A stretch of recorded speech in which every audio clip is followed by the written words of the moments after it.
Have you ever walked into someone's home and noticed that it was spotless?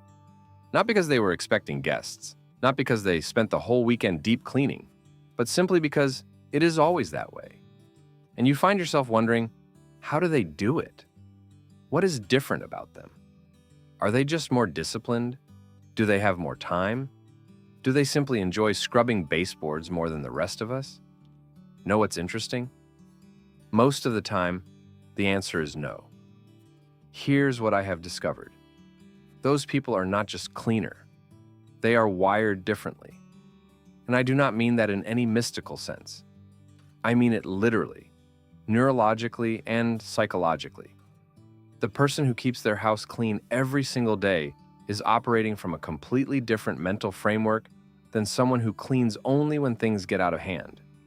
Today, I want to break that down for you. Because what I am going to show you is that a clean home is not just about a clean home. It is about the state of your mind, the structure of your identity, and the relationship you have with your own environment.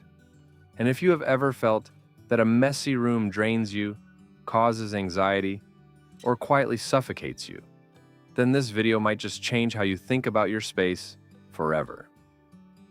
Section 1. The visual noise and cognitive load. Let's start here.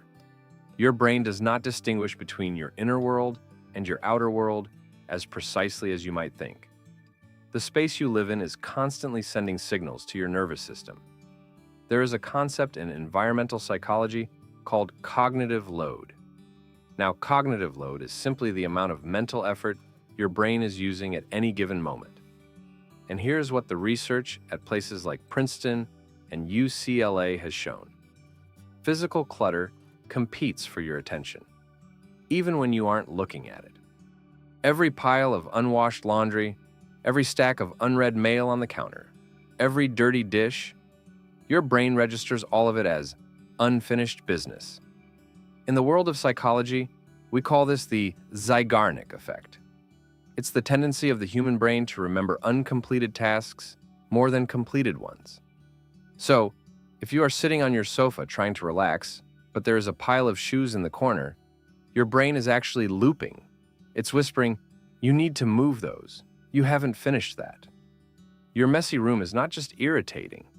It is literally making you less sharp, more fatigued, and increasing your baseline levels of cortisol, the stress hormone. When your environment is ordered, your brain finally gets permission to go offline. It relaxes. This is why people with clean homes seem calmer. They aren't just neat freaks. They are protecting their cognitive bandwidth. Section 2. The Locus of Control. Now, I want you to understand something deeper about this behavior. When we talk about people who clean every day, we aren't talking about people who have a passion for Windex.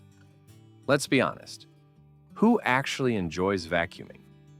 We are talking about people who have figured out, consciously or not, that maintaining their environment is one of the most reliable ways to maintain a sense of control over their own life. Think about the world right now. It feels chaotic, doesn't it? You cannot control the economy, you cannot control the weather, or what your boss thinks of you, or the traffic on the I-95. Most of life is unpredictable. And for many people, that unpredictability creates a background hum of stress.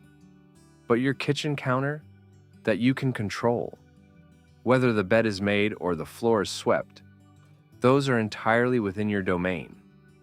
Every time you restore order to your space, you send a signal to your nervous system that says, I am in charge here. I can handle things. Everything is okay. In psychology, this relates to what we call the internal locus of control. People who believe their actions genuinely influence their outcomes tend to be more resilient and less depressed. Cleaning is the simplest, most immediate way to prove to your brain that you have agency. It's not housework. It's an act of self-regulation. Section 3. It is not discipline. It is identity.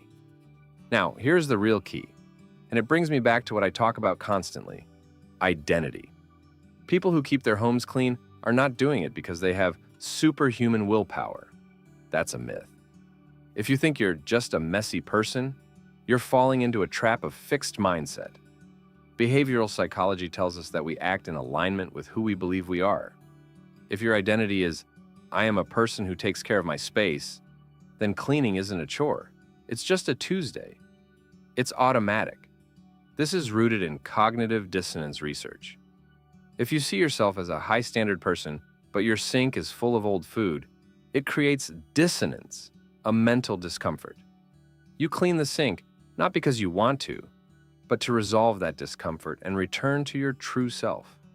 You see, identity is built through evidence. Every time you put the remote back where it belongs or hang up your coat, you're casting a vote for the type of person you are. You're telling yourself, I am someone who values order. Do that enough times, and your brain has no choice but to update its picture of you. The goal isn't to force yourself to clean for the rest of your life. The goal is to do it consistently enough that you stop being someone who has to clean and start being someone who simply is clean. Section 4. The neurochemistry of the morning ritual. Let's talk about the why behind the timing. Why do the most successful people seem to clean in the morning? Neurologically, right after waking up, your brain is in a highly receptive state. Your cortisol naturally spikes in the morning to wake you up, which actually creates a window for neuroplasticity. Your brain is literally more capable of rewiring itself in the first hour of the day than at any other time. When you make your bed or wipe the counter first thing, you're doing 3 powerful things. 1. Closing a completion loop. You get a hit of dopamine, the reward chemical, for finishing a task. 2. Reducing decision fatigue. By handling the maintenance early, you don't have to think about it for the rest of the day. 3. The compound effect. As Admiral William McRaven famously said, if you want to change the world, start by making your bed. That one small win creates momentum that carries into your work, your health, and your relationships. Section 5. Clutter as a symptom. I want to be honest with you, because I know some of you are thinking, Rob, you don't understand. My mess is too big. I've always been this way. I hear you, but I want you to hear this. Your clutter is not neutral. It is almost always a symptom or a cause of what is happening inside. We see this in clinical psychology all the time. When someone is struggling with burnout or depression, the environment is often the first thing to deteriorate. The mess on the outside mirrors the chaos within. A study in the Personality and Social Psychology Bulletin found that women who described their homes as cluttered had higher levels of stress hormones throughout the entire day. Their homes weren't charging them. They were draining them. If you feel exhausted the moment you walk through your front door, it might not be your job. It might be your hallway. It might be the visual screaming of 100 small tasks you haven't finished. Section 6. The practical shift. How to start. So, how do we fix this? How do you move from messy to ordered without burning out? First, you have to shrink the start. The reason you don't clean is that you see a mountain of mess. Your brain views that as a threat and triggers an avoidance response. Don't clean the house. Just wipe one counter. Don't do the laundry. Just fold 5 shirts. When the task is small, your brain doesn't fight you. Second, use habit stacking. Attach cleaning to something you already do. While your coffee's brewing, empty the dishwasher. While you're brushing your teeth, wipe the mirror. You aren't finding time to clean. You're weaving it into the fabric of your life. Third, change the sensory experience. In the US, we often treat cleaning like a punishment. We do it in silence, grumbling. Change that.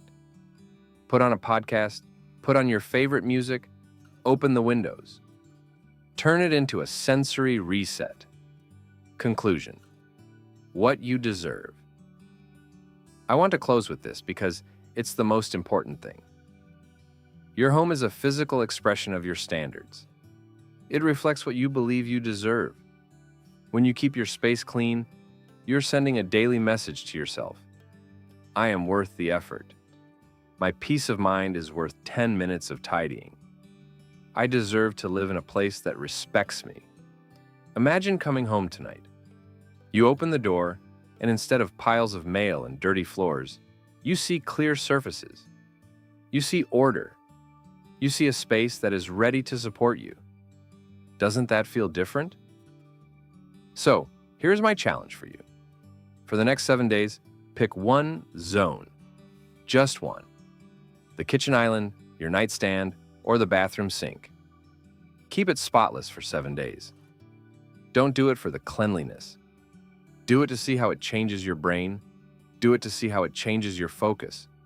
Because once you experience the psychological high of an ordered environment, you won't want to go back. Because this isn't about the house. It's about you. I'd love to hear from you in the comments. Do you feel more anxious when your space is messy? Or have you found a way to stay calm in the chaos? Thank you for watching. If this resonated with you, hit that subscribe button. I'll see you in the next one. And until then, take care of your space, and it will take care of you.